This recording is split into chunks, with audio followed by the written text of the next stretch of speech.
Hello there. Today I've got a phone to share with y'all. This is the Poco M4 Pro 5G, a mid-range and, as the name suggests, 5G smartphone from Poco, a sub-brand of Xiaomi known for throwing flagship specs into well-priced phones. This phone will cost you close to $200 from AliExpress at the time of filming for its entry-level model, and $20 more for more RAM and more storage. I've put my SIM card in the phone for the past week, and I'm going to share with you my experience using the phone, some comparisons with other phones in Poco's lineup, and give you my thoughts on whether it's worth a look. So firstly, what's in the bright yellow box? You've got a 33-watt fast charger, a USB-A to USB-C cable, bunch of Poco stickers in black and yellow, a warranty card, quick start, and safety information, and lastly a TPU clear phone case, which I do appreciate. All phones should come with a case in my opinion. Here is the M4 Pro. Dimensions I'll put up on the screen. It comes in three colours, Poco Yellow, Cool Blue, and the one I've got here is Power Black, which is more like a graphite if you ask me. The entire phone is made of plastic, which doesn't bother me. I actually really like the finish of it as it's not fingerprint prone. You've got a not too intrusive bump for its dual cameras, with the Poco branding to the right. More on the cameras later. On the right side, you have the volume rockers and power button, which also acts as a fingerprint scanner. On the left side, you have the SIM tray, which take dual nano SIMs, as well as a micro SD card slot. On the top, you have speakers that work in stereo with the bottom firing speakers. And speaking of the bottom, you have a USB-C type port and a 3.5mm headphone jack. Now, onto its screen. You've got a 6.6-inch 90Hz 1080p IPS LCD display, which is protected by Gorilla Glass 3. Obviously not the latest Gorilla Glass, but expected for this sort of phone. For an LCD panel, it looks great, and I do not see any observable difference compared to an OLED display. You've got an average sized hole punch camera at the top and small screen chin at the bottom. I'll put some specs up on the screen. It's using a MediaTek Dimensity 810, which was released this year. It's a 5G chip and mid-range in performance, which I will go through some benchmarks to see how it compares. I've got the 4GB RAM and 64GB storage variant here. I also wanted to take it as an opportunity to see if 4GB of RAM is enough for smartphones in 2022. Short answer is yes, you can get by.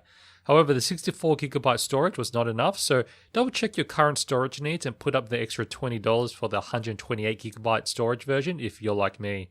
Phone is IP53 dust and splash protected, so don't submerge this phone. It's got a 5000 mAh battery and 33-watt fast charging, which I will comment more on when we discuss battery. Comms and connectivity wise, it's got NFC, infrared, it's only AC Wi-Fi, so no Wi-Fi 6, Bluetooth 5.1.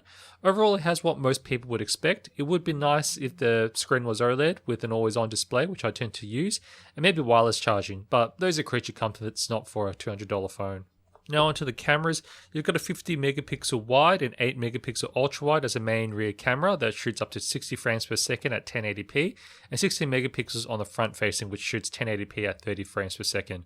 First tip, turn that AI mode off, which is on by default when taking photos. Not sure if I've picked up a dud, but with it on, the exposure settings on it is absolutely cooked. When focusing on the subject, depending on the lighting of the background, it'll blow out the picture. So please ignore my feet in the picture and look at the exposure blowout. Unless you like my feet, then leave a like on this video. With the AI mode turned off and using the wide lens, photos come out as expected from a mid-range camera, decent level of detail and dynamic range. Photos at night also come out okay. You do of course lose some detail and there is some softening. Video quality is fine on the wide camera. I've shot at 1080p at 60 frames per second. This camera doesn't support 4K. There is no stabilization as you can see, so it's going to be no good if you're moving and recording. It has a decent detail and dynamic range, so for most people video is going to shoot fine. The ultra wide lens works fine for well lit photos, but falls apart at night, as well as video where loss of detail becomes apparent, so I would recommend sticking to the wide lens where you can. All in all, it did take some mucking around with settings and knowing what's a dud and what's not, so not my favorite cameras, which mind you, I don't demand the best, but I just need it to point and shoot. So I've run some benchmarks on this phone. Geekbench, I had a multi-score of 1691, which is quite average. For comparative purposes, it's somewhere between a Snapdragon 835 and 845, which can be found on the Galaxy S8 and S9 from 2017 and 2018. Or in more recent times, something similar to the 730G, like found on the Samsung M51, which you can see my review up here. My Intuitive score was just shy of 320k, which is incredibly disappointing. That puts it behind the Poco M3 Pro, which is using a MediaTek Dimensity 700. A 7nm chip the 810 is supposed to be a minor improvement on. I've also run a few games, Call of Duty, Asphalt 9 and Genshin Impact. Call of Duty and Asphalt 9 run just fine, nothing to call out in regards to performance. Genshin Impact on the other hand was somewhat playable, but not a great experience with its lag spikes.